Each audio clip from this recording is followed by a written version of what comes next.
Raider.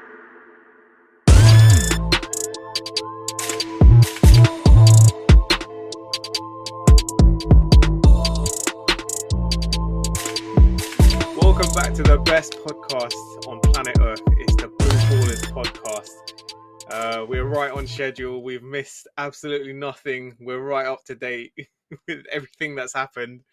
Yeah. Let me introduce my co-host. Hello. Hi. Say hi to everyone. How's it going? Yeah. So It's good. been like last week since we. It's just been a week since we last. I mean, as far as spoke. I'm concerned, we just signed Raheem Sterling. Yeah. So we're off to a great start. Yeah. I heard we're going to sign Kalidou Koulibaly, so we'll see how that goes. I'm sure it'll go great. I heard Aubameyang's in the works. I heard Fofana. I heard That'd be quite cool. Yeah, I heard we could get Cucurella for £40 million, so that's a great deal. Not bad. So I think we're doing well. I think this season's going to go great. Yeah. Yeah.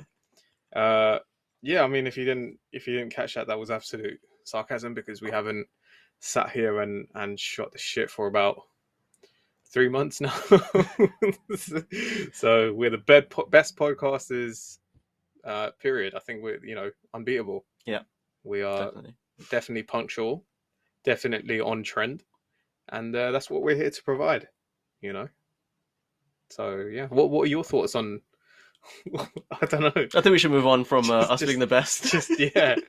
Just on everything, really. We've established it. Yeah. So there you go. Yeah, absolutely.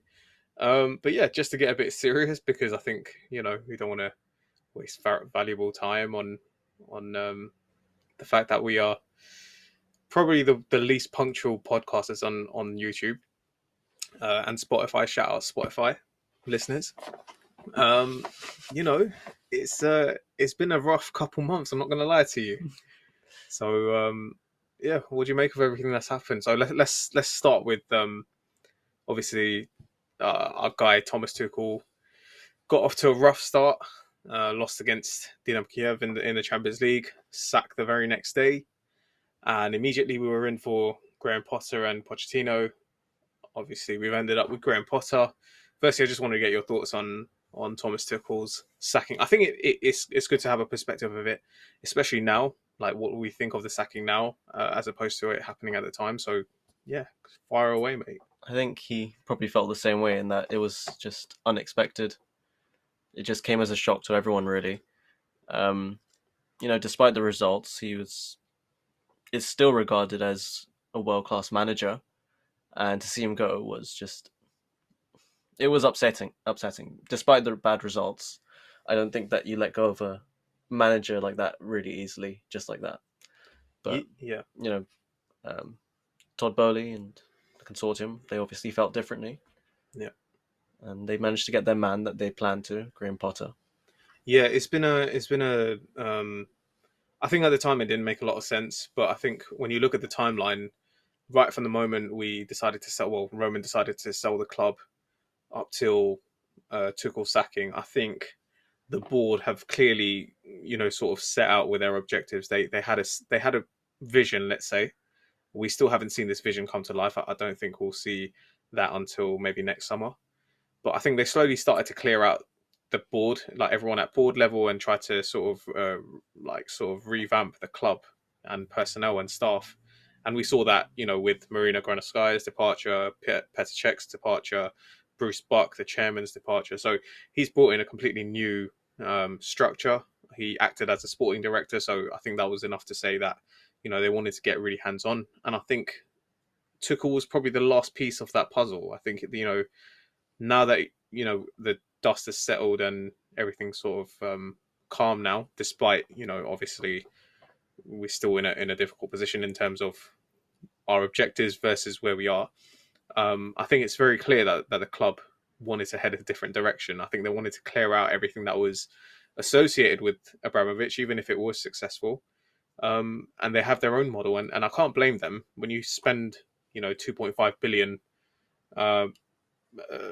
dollars and or pounds, and ultimately you're spending up to about 4 billion, including the stadium restructure. You should have a say on who you want at the club, who you want directing the club, guiding the ship. and you can't fault them for having clear ideas about where they want to take it. So I think sacking Tuchel at the time was a big shock because, as you said, he is a world class manager. But I think his sacking was not purely based on Dynamo Kiev or the 4 or 5 results before that. I think it was we showed that we were getting worse as the season went on last season. I think especially the second half after the club sale and all that kind of stuff. So I don't think it was something that we didn't foresee. I think we knew Tuchel was not completely safe. Hmm. But at the same time, it was very strange. You would have thought that they would have given him at least till the World Cup to see if he can turn results around. Because clearly, the players were bought into him, and they were just not performing as well as they should have. There's two sides to it, obviously. Yeah. Um, And he was calling the shots during the summer transfer window. Yeah. So you'd expect that he would be given some time to make the players work, the team work in his image.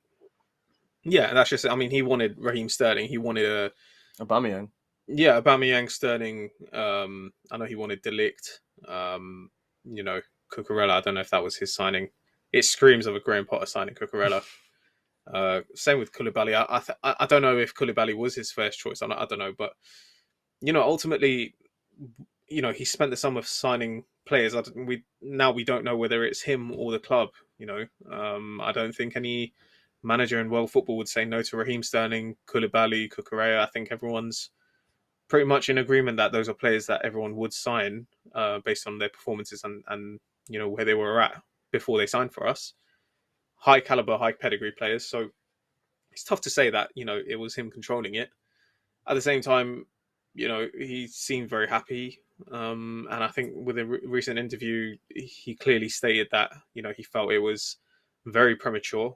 He felt like he had work to do, and I think that's probably the worst feeling probably for him, knowing he's just started a new season under a new regime, and everything's been promised to him. And I think one key point was obviously there was a lack of collaboration from his side. I think there was reports in the media saying that the owner wanted him to be more interactive and more involved in the sporting process in terms of putting a squad together. And I think I get why he wouldn't, because you're a coach. As a coach, you want to focus more on doing your job, which is strange to say as well, because how many times have we sat here and said, if only this manager had control of transfers or of the staff or whatever. And so many times we just assume that these coaches want to be part of it, but it's just not true. Not all of them want to. Some of them just want to get on with the job. Yeah. Give take what they're given and build a team essentially. So it is a very strange one. I think that there are a lot of details that probably we won't ever hear about. But yeah, how did it feel really to you? To me, it was like a mixed emotion, because I felt like it. On one hand, I felt it was quite needed, because things were getting very stale. The system was getting very stale. We weren't really getting anywhere, and it would have been a sad decline to see us fall under Tuchel. So sad, but at the same time, I was pretty excited because of Graham Potter. I still am. Yeah. But yeah, I mean, how did that make you feel? This is a therapy session. How did that make you feel? Yeah. It's hard to, for me, I felt it was hard to predict that he would be sacked, but I felt that Marina leaving, Petr Cech leaving, I felt like they made a trio with Tuchel that worked, and if they were gone, it makes sense that it wouldn't necessarily work with Todd and whoever else is that he would have to work with, whichever sporting director comes into the club. Yeah, it was strange, because I think there have been so many reports from like PSG, him not getting along with their sporting director Leonardo. Same at Dortmund. I think it was Zorc at Dortmund that he didn't get along with. So he's historically not had a good track record with sporting directors. I think that he was able to find a good relationship with these two, but when they left, it just it didn't make sense then. Yeah, my question is, I mean, if he knew that they were leaving, but he knew that there would be new guys coming in, because obviously we've now been linked with RB Leipzig's former technical director Christopher Vell. Did I say that right? Did I say Christopher Vell? No. Christopher Ronaldo. So no, Christopher Vivell. Obviously, we took on Carl Macaulay, which was Brighton's head of recruitment, who worked very closely. We've taken Brighton, basically. We've essentially absorbed them without taking the club, so that was great. But yeah, I mean, Carl Macaulay, who's very in tune with Graham Potter's way of working, what he needs, what sort of profile of player that he needs, sort of thing, and as well as the actual recruitment director, which was, I think, Paul Winstanley. We've taken on Joe Shields, who left Manchester City literally in the summer to go to Southampton, and 3 months later we've taken him from Southampton to be another head of recruit sort of thing. So Bowley's quickly putting together what he needs, but in terms of like, he's got his own starting 11. Yeah, essentially, yeah, you can play a five-a-side with the amount of recruitment he's done so far. So, which is good in a way. Like you don't. I didn't want to see Marina and Bruce Buck and all them and Tuchel leave without there being a clear plan in place. And I think he's showing that there is a clear plan in place. He wants to be the best. I think it's a very American way of dealing with things is to put people in the right positions to load up on the board of directors and recruitment to ensure that everyone is pushing their weight, essentially. It's not just Marino working with agents. It's a whole group of guys getting together and pulling in one direction and using their strengths to really do what's best for the club. Hopefully this is the groundwork for a very stable club future.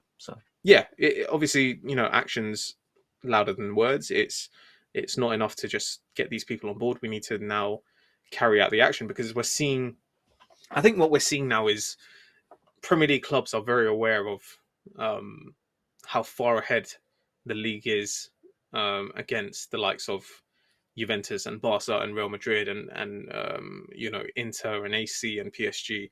The league is just in a different universe. So I think now is a time. Liverpool's obviously been put up for sale. Manchester United's been put up for sale. I think there won't be a lack of interest in those clubs, obviously, but I think there will be a serious push for whoever takes on Manchester United or Liverpool to take them to the next level, because they've already got the fan base. They've got regular paying season ticket holders. They've got a massive club to take forward. With Chelsea, it was the same thing, but we have to now do it. We need to recruit properly. We need to build properly for now, for the future. So far, the signs are good. I think signing Sterling, on paper, when you look at it, Sterling, Aubameyang, Koulibaly, Cucurella, then you look at like Chukwuemeka. I think we're making the right moves. Fofana was a big Fofana, sorry, I completely left out Fofana. Again, that clear example, Koulibaly and Fofana, one is for now and one is for the future. So there is clear planning in place to ensure that we're reaching our full level kind of thing. But, now is the time to start getting results and improving the performances. So yeah, I mean, I think that's on Tuchel. I think that's the best we can really describe, how it felt and all those kind of things. So, and then obviously Graham Potter came in. How do you feel about him, first of all? Well, how do you feel about Graham Potter at Brighton? At Brighton, well, he really made them into a super side. They're still performing so well. XG Army. Yeah, exactly. So, hope he can translate that to Chelsea. Yeah.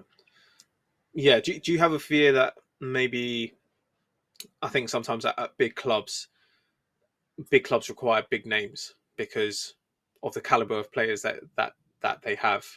Would they respond more to Zinedine Zidane than they would to Graham Potter? I'm so curious what he's like, in the dressing room, for example, if he's like vocal or if he's just very, he seems very in tune with the emotions of the players, but I want to see if he's like a leader in that dressing room, that you have as a manager.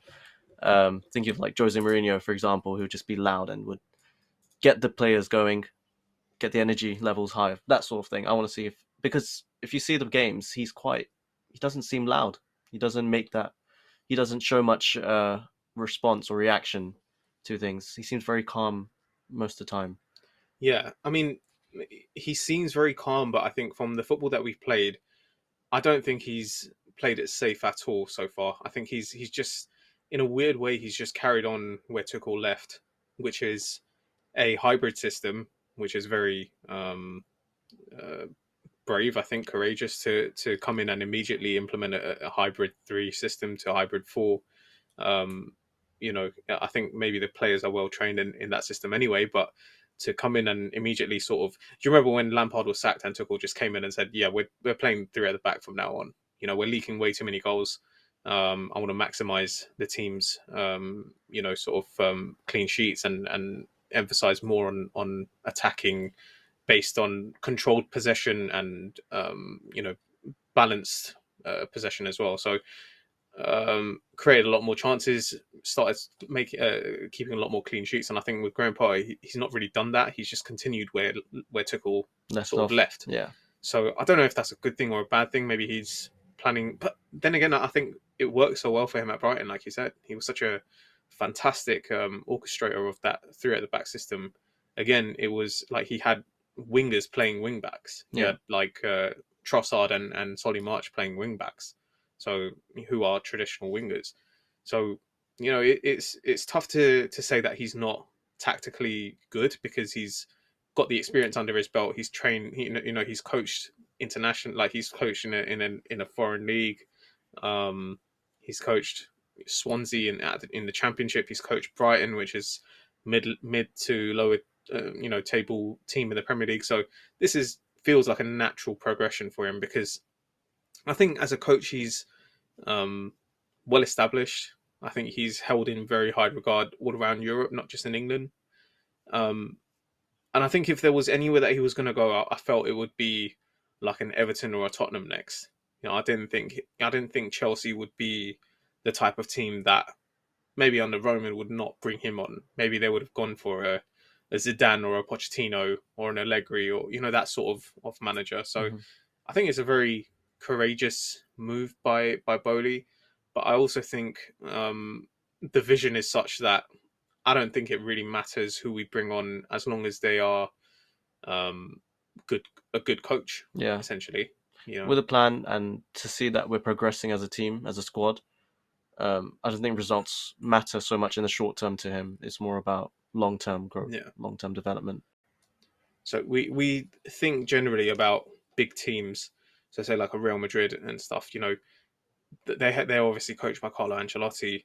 Do you think sometimes it helps more to let players just do the playing in terms of like not being overly tactical or restrict them or be restrictive in your system and to just allow them to play? Or do you think that we really haven't got that pedigree of player, to be able to do that? Because I feel like right now it feels like really overcomplicated football.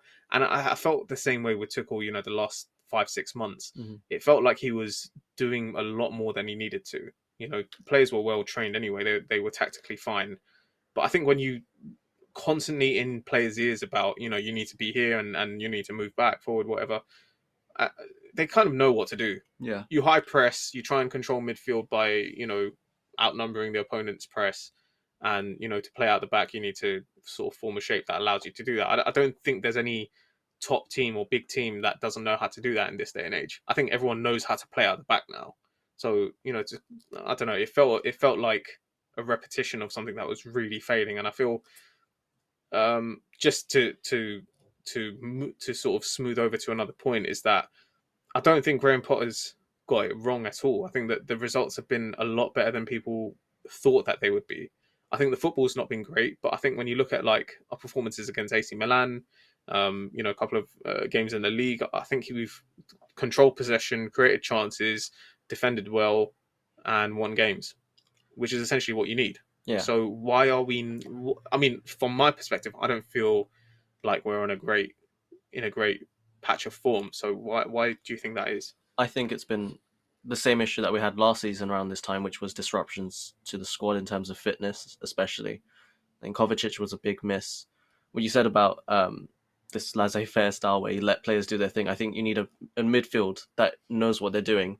So I think missing out on Kovacic and Kante especially, those two players help the squad so much. And if they're not there, I don't think that we can play that you know, just get on the pitch and do your stuff. I don't think we can do that.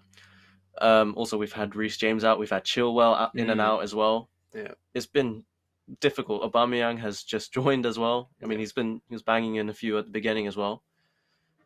So I think it's just been very difficult to get a stable starting 11 to get a team going. Really. Yeah, and do you think this break will help him to sort of just reset and go into that preseason mode where he can assess the team, assess what the strengths of individuals are, how they can work together, and sort of bring the team together and form a sort of more of a to go from joining in September, which happens almost never. Yeah. Like no one ever leaves the club and joins another club in 2 months into the season. Yeah. Or a month into the season even. So do you think this is a good chance for us to reset and have another pre-season and get things going really in a good way from the 26th of December, which is when we played Bournemouth? 100%, yeah. And what's nice is that he's bringing on a lot of the academy players as well, and he's not opposed to using them either. So if he can drill his ideas into... Well, famously, he's taken Tarek Lamptey, Levi Colwill, and Billy Gilmore from Chelsea. Yeah. So I don't think he's not a fan of our academy of Chelsea youth players either. So and Bowley's obviously pushing our youth big time. Yeah. So he better make good use of it. Absolutely. So I mean, all the signs are positive. I think there's an element of also like, not a yes man, but I don't think he's going to cause a disruption if he doesn't get his way. I think he's very professional. I think, for example, if Todd Bowley wanted Cristiano Ronaldo, I don't think Graham Potter's going to sit there and say no to him. He's not going to be the guy to say, no, I'm all right. Like Tuchel could do that because that's his caliber, that's his pedigree. He has his system. He knows his football, and that's his standing in world football. If Thomas Tuchel says no, he's probably going to be right. And to a point, I can understand why he said no. I would have still wanted Ronaldo just because of what he provides. His output is ridiculous. And I think we're seeing again this season that what's holding us back is our finishing. We're creating the chances, we're just not finishing the chances. And as soon as you don't take your chances, the opponent can smell it, and they can cause a problem for you. Yeah. So I think it has been a recurring problem. How do you assess things as they are right now? Do you think the season is can still be positive for us? Do you think there are trophies waiting for us, or how do you see that going? If we're looking at the possibility, yes, we can win trophies. How likely is it? Premier League, do you think the culture has changed at Chelsea? I think that's more specific. What do you mean by culture? I think that's the winning mentality. That's a loaded question. I think, do you think the expectations at Chelsea have lowered now that Roman Abramovich has gone? I don't think they've lowered. I think that the objectives have differed. We want that success. We still want the trophies, but I don't think that there's a pressure to get it now. Do you think? I think there's the idea of building up. What it was? Do you think it was like a win at all costs? Oh yeah, culture. That was you win or you go. Yeah. Which is what I was going to get on it. Do you think it's transitioned from like players being scared of Roman Abramovich and managers being scared of the owner, and in essence, performing like their careers depended, like their Chelsea careers depended on being successful, rather than what's happening now, which is it feels like a much friendlier environment. Yeah. So before it felt like a hierarchy. The players were afraid of the manager was afraid of the owner. Yeah. You either you're in or you're out. Yeah. That's how it is. I think now it's more of either you win or you're out. Yeah. Now it's more of like a community. We're going to build something together. We're going to take time. They may stumble along the way, but in the long run, we want that continued success that's endless. Do you think it's more organic this way?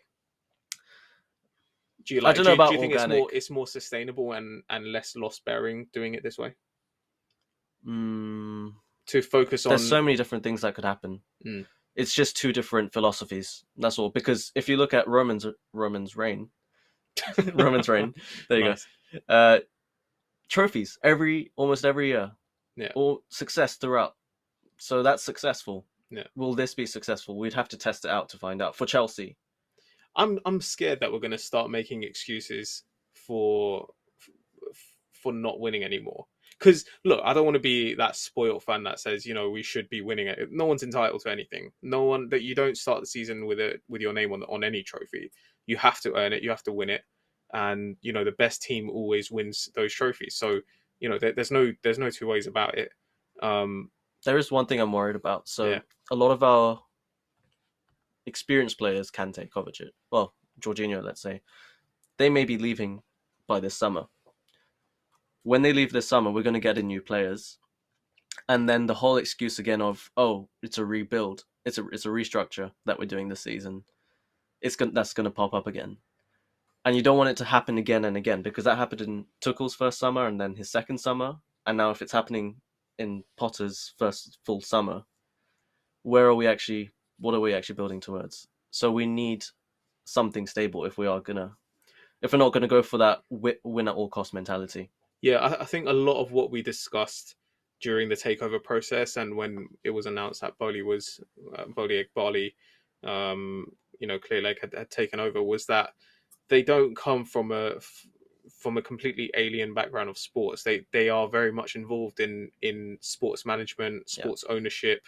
They understand what it takes to win.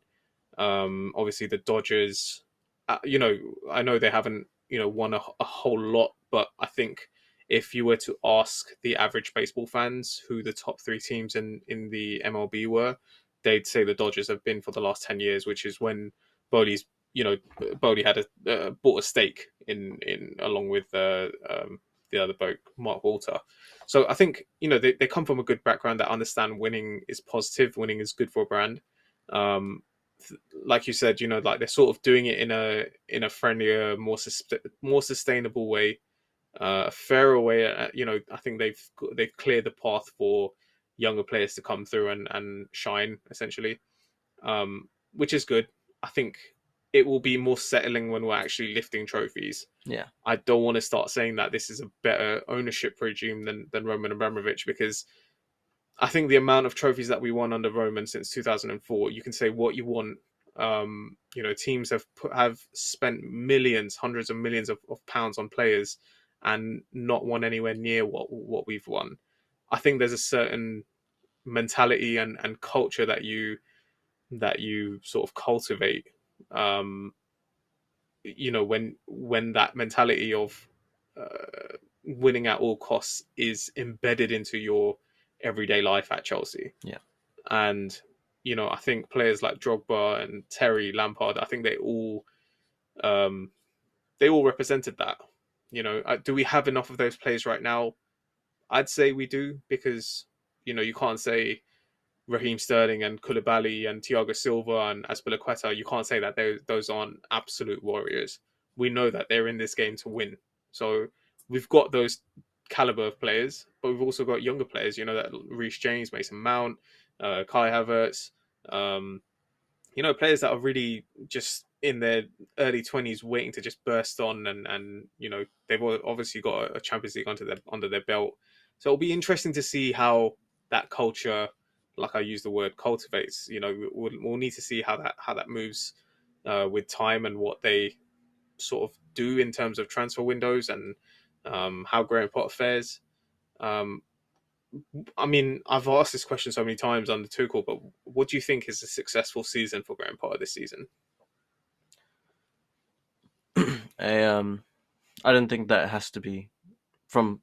I'll give you Bodie's perspective first. I don't think it has to involve trophies. I think it just has to involve seeing a squad with chemistry that's able to play more fluid football.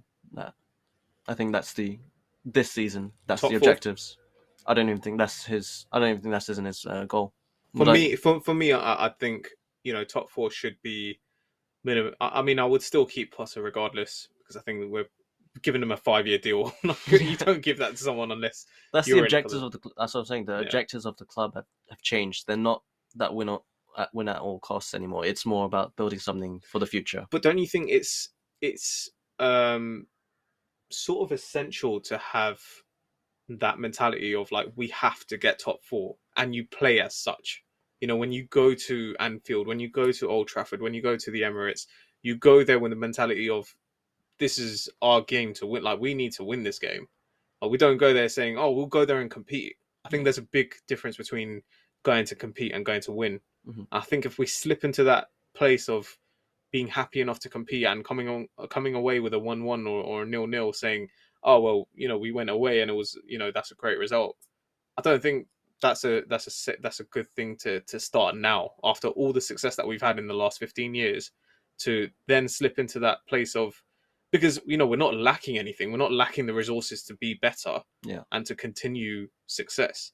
So what's the determining factor? Is it the mentality? Do you think we I, should be more cutthroat with it? I have a feeling that winning cutthroat mentality comes into place the following season, not this one where it's been a lot for the players and for the club in general to handle. Whole shift, it's complete change in dynamic. Even the staff behind the scenes is new. They're new, so I don't think that having that cutthroat mentality. I mean, I think that will be implemented, Do you think, but I don't think like, it's there this season. do you think the new owners are willing to take on 2 seasons of losses, sporting wise, Yeah, in order to gain long-term sustained success from 100%. the third season onwards? Yeah, Do you but they see? they want to see at least some progress. They need to see at Yeah. least some So, progress. do you Yeah. think this is like a season that we shouldn't really expect the world? Yeah. Next season we should expect improvement, significant improvement, with a potential of top four and trophy. Yeah. And then by third season, it's all in on the league. We have Mhm. to be challenging for the league by then. Yeah. And you think that there will be significant investment and significant moves made by our recruitment and scouts and everyone pulling in that direction? They've already started investing a lot in the youth academy. Yeah. You can see it. These guys are ballers. I'll tell you what, bro. They'll be there you know for the what? future. I'm worried because I'm seeing Arsenal do well. This is the only reason I'm asking all these questions, because I'm not in a good place right now. I've seen a team that we've kept under our thumb for so long now challenging with Man City for the league. It's very worrying. And if Man United and Liverpool now get new owners that really have that effort mentality, I'm telling you, like, it's a long day for us, honestly. I don't fancy going up against 4 teams instead of just one now.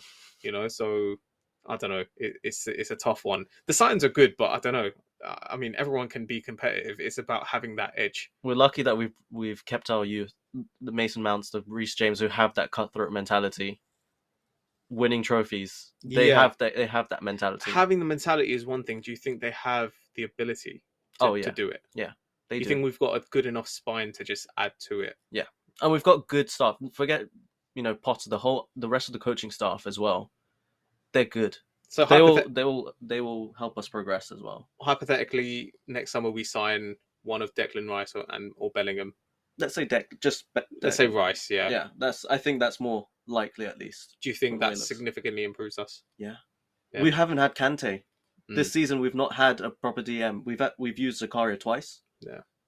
It is, yeah. It's tough to. In the Premier League, we haven't had a proper CDM. I don't even think that's a slight on Jorginho or Kovacic or anything. It's just that you want to have options. Yeah, they do different things. There's nothing wrong with that. But we need that. Over a 38-game season, which involves Yeah. League Cup, FA Cup, and Champions League, you want to have more options and have cover in case things happen. 100%. Yeah, 100%. and be able to rotate. I mean, City now have Rodri and Calvin Phillips for one role. Yeah. Which is ridiculous. They have at least 2 amazing players to fill in every position. Yeah, absolutely. Yeah. Okay, well, I mean, that's Chelsea. We wanted to just get up to date on that since we've been away for this long. But yeah, moving on to better things. England are back. We're back again. They've been playing well. Yeah, They've been playing I think impressively. the last 4 years, it's been a real pleasure to be an England fan. I think we're not the best team in terms of tactical ability, and we don't play the best football by any stretch of the imagination. But I think there's such a great sense of oneness within England right now. Within the fans, within the players. And I hadn't seen that when I was much younger. With the previous generation that we had of players, and I've really enjoyed watching us now. I think England went through an up and down phase. They had, like, obviously the Gaza era, where England were, as they are right now, jubilant. You know, it was a joy to watch England at the time when we had like Paul Gascoigne and all these guys, Shearer and all these guys, Michael Owen, Dave Beckham, and then obviously we went through the golden generation with like Terry, Ferdinand, Lampard, Gerrard, Rooney, which didn't go to plan. I think there's a lot of reasons why it didn't, but it feels like a completely different generation now. Yeah. Where we're not looking at world-class players, so to speak, because we still have like Kane and Sterling and these guys, but it feels like they've integrated really well with each other in such a short space of time.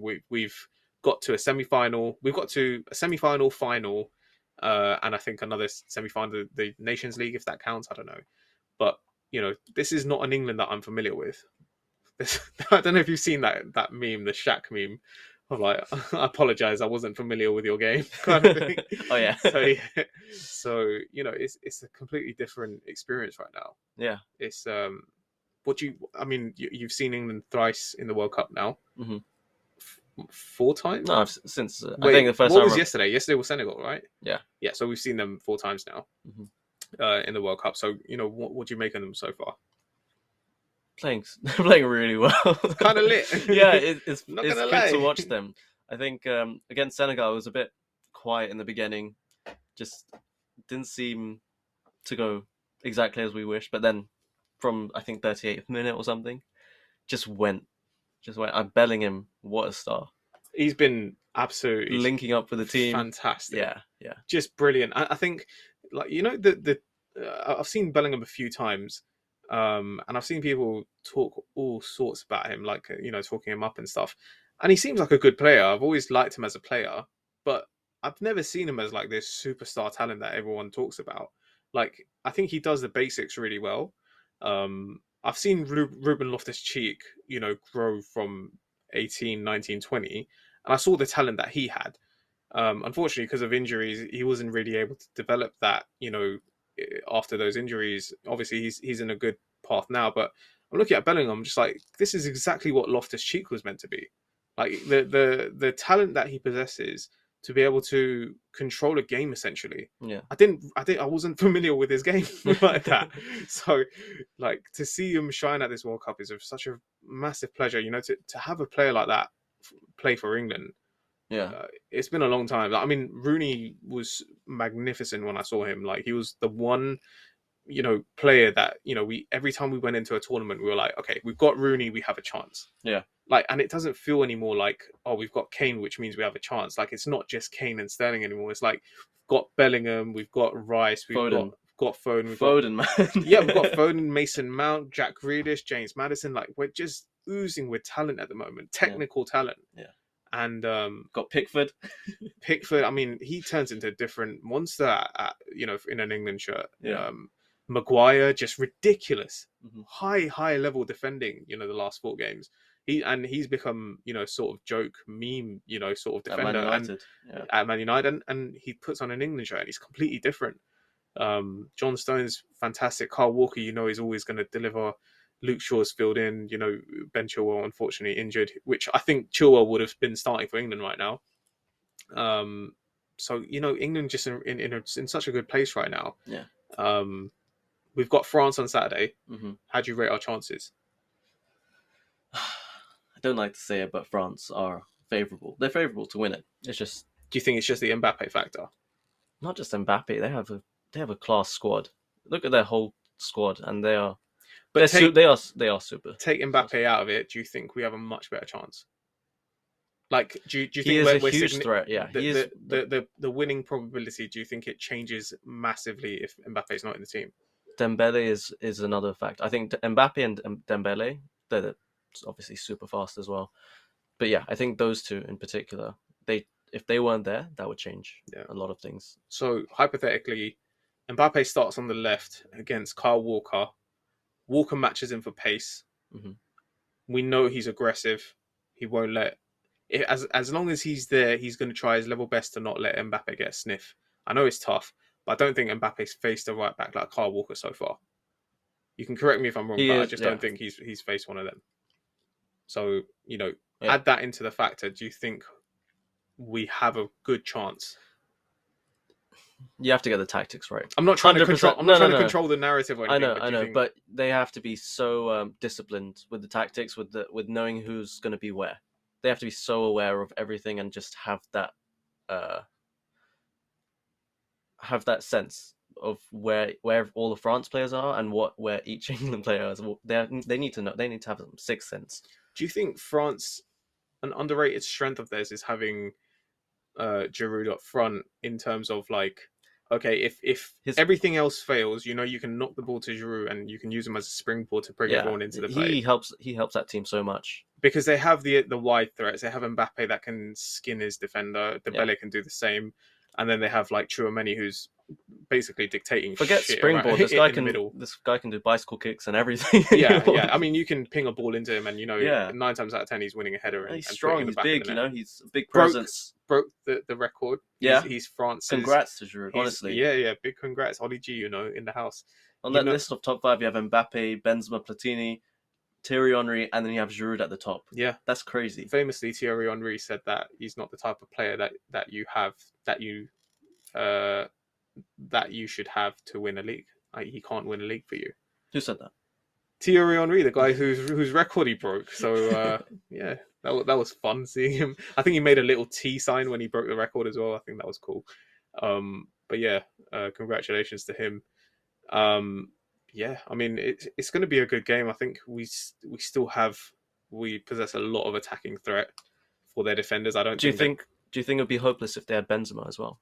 Or do you think that Giroud is just more important? Honestly, I think Giroud is more. I think he helps them more than Benzema does. I think with Benzema, he becomes very central to everything. And I know that's sort of a loose way of putting it, because I think Benzema is so hardworking and he is selfless and he does help his teammates a lot. Mm-hmm. But with Giroud, I think he gives you an option that Benzema doesn't give you. Okay.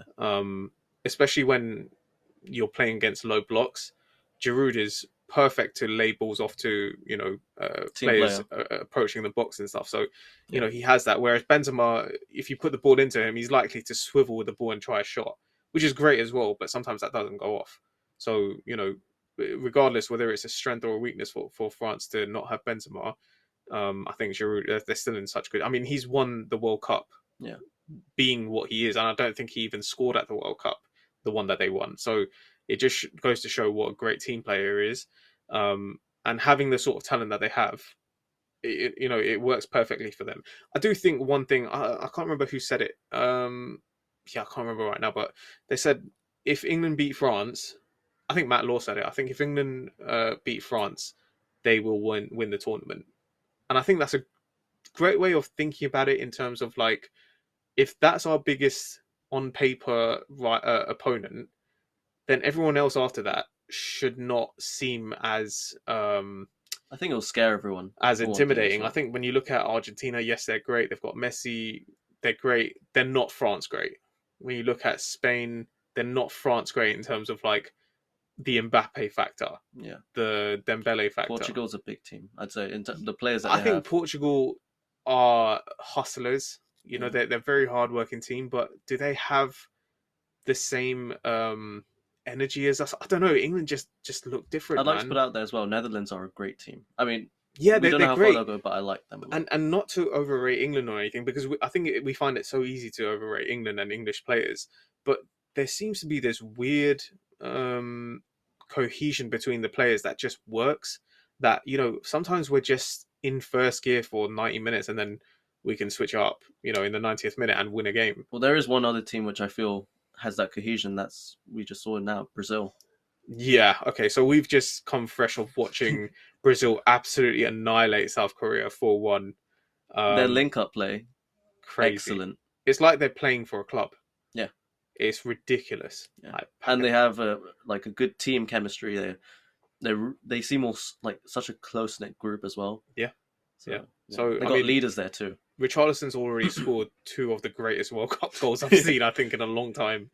Richarlison, and people were worried about him being involved in the team, being selected. I can't understand people, man. People were like... So the other thing was like short defenders. Mm-hmm. So like people were like picking on... I think when we were linked with Nathan Ake and Jules Koundé, everyone was like, oh, they're short, they shouldn't be playing. So they can't play centre Martinez back. for Man United. The same thing with Lisandro Martinez for Man United, and it's ridiculous. And then you look at them at these tournaments, and they're just monstrous. They're so good. Yeah. But yeah, I mean, just back to Brazil, like they look like a very, very strong team. I think if we can obviously they're on the other side of the bracket, so we can meet them in the final. If we get to that, if we get to the final, and I think it will be difficult, but I still think with France, you have so many individually brilliant players. Yeah. There is one thing I wanted to ask you about. So, England midfield, I'd say our midfield would be Rice, Bellingham, maybe Henderson. Right now, it seems that way. Yeah. Put that up against France's midfield. How do you think it goes?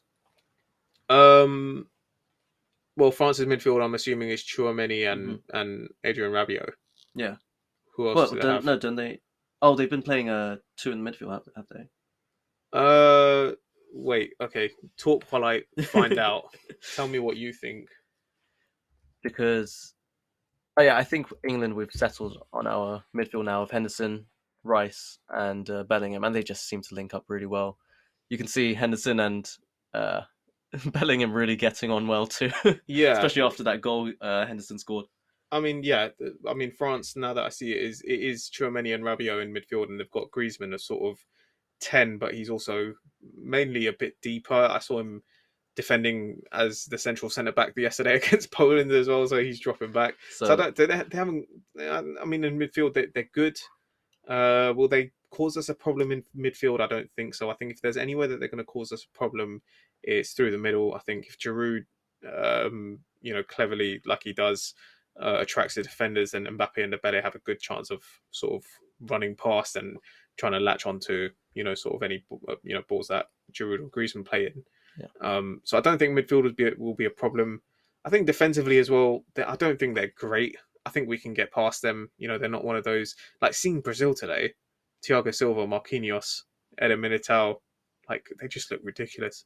They're so strong and they're so resilient, and they don't give chances away for free. I think the difference between like teams like Brazil and France and all that, I don't think it's different to playing Senegal in terms of like the approach, but I just think if you give them chances, they will put it away. Yeah. If we make it a boring, cagey game for them, any chances that we give them, they will capitalize on. And I don't think England are as good at doing that. I think it's a similar thing with Chelsea. It's like we'll make all these chances, but we won't put them away. Yeah. That's why we need to play Foden. But then you look at like Manchester City. Yeah, exactly. But you look at a team like Manchester City or Liverpool. You give them the same chances, they're putting them away. Yeah. So I think if we can sort of settle in and make it difficult for them to play their natural game, I think that's the approach for all of these games now. Is that if we disrupt them? If we just stop them from playing their own natural game. That's why I think the midfield will be important. That battle in particular, I think that will disrupt them in the best way. Yeah, because I mean, and also they don't have a natural right back. Koundé's playing right back for them. I think Pavard was terrible when he played, so Koundé's probably going to end up playing on Saturday. So I think that's a weak point potentially. I think Sterling's going to be back in the squad. We still have, like you said, Jack Grealish, James Maddison, Mason Mount, Phil Foden. We've got bags of talent. Bukayo Saka. Like we can definitely go at them from the sides. Through the middle, Bellingham's just in all sorts of monster, and I think exactly that is that with Rice and Henderson, you can allow Bellingham to just sort of bomb forward whenever he's got so much energy that he can make up for it. Yeah. And if we lose the ball, Bellingham's back in midfield and defending. Oh yeah, you've seen him chase back to the other side of the pitch just to make a tackle or something. I think that'll be key. He's got high work rate. Yeah, because on transition, France are brilliant. Yeah, they just need to. They need two passes from defence and midfield, and then they're out wide. And we know what Mbappe and Dembele can do. So as long as you restrict that, I think we'll be completely fine. My biggest fear is Southgate might feel a bit conservative and go to a 3 at the back. I think as soon as you do that, you're restricting our, the balance of our possession. We're not able to build properly, and we start going long, and that never ends well. So I hope he keeps with the 4-3-3. I think. Who do you think start for England on Saturday? I think it'll be the same team. Same as Senegal? Against Senegal, yeah. You think Sterling still won't start? I don't think Sterling. Will he be back in time? Yeah. I don't think he'll start. I think Foden is just. I really like watching him play. I think he's so dynamic, and he links well with Harry Kane, with midfield in general, and just yeah. Yeah, it's I a tough prefer, one. he is our Gaza, I guess. Do you reckon Foden? Yeah. I don't know. You just don't know what he gets past players really well, and he is. I feel like he's that X factor. He has that, and maybe Yeah. he hasn't shown that. We haven't been able to show him, we hasn't been able to show that because he hasn't been given chances. Mhm. But he will show that. Do you think so Mason Mount's been starting pretty much every game for Southgate. He's obviously been dropped to the bench last couple of games. Yeah. Been brought on for the last 10-15 minutes of every game for the last 2 games. Or 3 games even. Bit worrying for him because I think, what he provides is completely different to what any of our attacking midfielders do. I like Saka a lot, and I think he definitely has his qualities, but against France, I feel like Mason Mount would be a bit more effective in terms of helping with the press and ensuring that we're forcing them into errors to regain possession. Don't think Saka presses as well as Mount. 1v1, no doubt about it. Saka is the better player. Yeah. Would you start Saka or Mount? I'd start Saka. It's still tough for me, but yeah, I'd start Saka. Yeah. Do you think it's just a good flow at the moment? Yeah, it's working really well. It's working out really well, and I think Saka, he does well. I don't think that he slows down the team or he holds us back in any way. I think that we still do well with him. Yeah. Okay. So with all that said, who are your top 4 teams? Are you pretty aware of the bracket now? Yeah. Who are your top 4 teams to get into the semi-final? Semi-final. So we've got Argentina. Yeah. Okay. So for me, it would be Argentina, Brazil, France, and Portugal. Okay. And on the other side? Those are the semi-finals. Wait, no. Sorry, I completely zoned out there. I didn't. I was looking at what we have. So on one side, it'd be Argentina and Brazil. Other side, France and Portugal. France, Portugal, Yeah. Argentina, Brazil. Yeah. Wow, that's interesting. Great semi-finals. Yeah, which I have a completely different. Well, no. I agree. Argentina and Brazil. Yeah. But for me, the England-France game is so tight for me, man. It's so tight because I know that one moment of a mistake, and France are going to punish us, and that's how they'll win the game. Yeah. But if we can hold their attack off and capitalize on any errors they make, it's going to be it's going to be like a boxing. It's a very tight game. It's like 2 heavyweights going into the ring, and they both have an equal chance of knocking each other out. I still feel that France are favourites. Yeah. But that doesn't mean I don't think that England can do it. It depends on the day, how the tactics is set up, what roles they're given. If they're so if Southgate, sticks with I think what we had against Senegal, it's all these small things that have to add up. That's the only way. That's why I say France. In-game management is going to be massive. Yeah. Because it's so easy to get it wrong. So for me, with France, they could still get something wrong and come back. Yeah. It's much easier for them. Yeah. I'm going to... I might regret this, but I think England go through. And I think Spain go through. I've been really impressed with Spain. Okay. And I've got them in my sweepstakes, so I'm kind of going to need them to win. So, yeah, Brazil, Argentina, England, Spain. Okay. I think that's a decent semi-final, man. But, we'll see. We'll see how it goes. Hopefully, we're bringing it home. Ole, ole. So, yeah, we'll see how it goes. Yeah.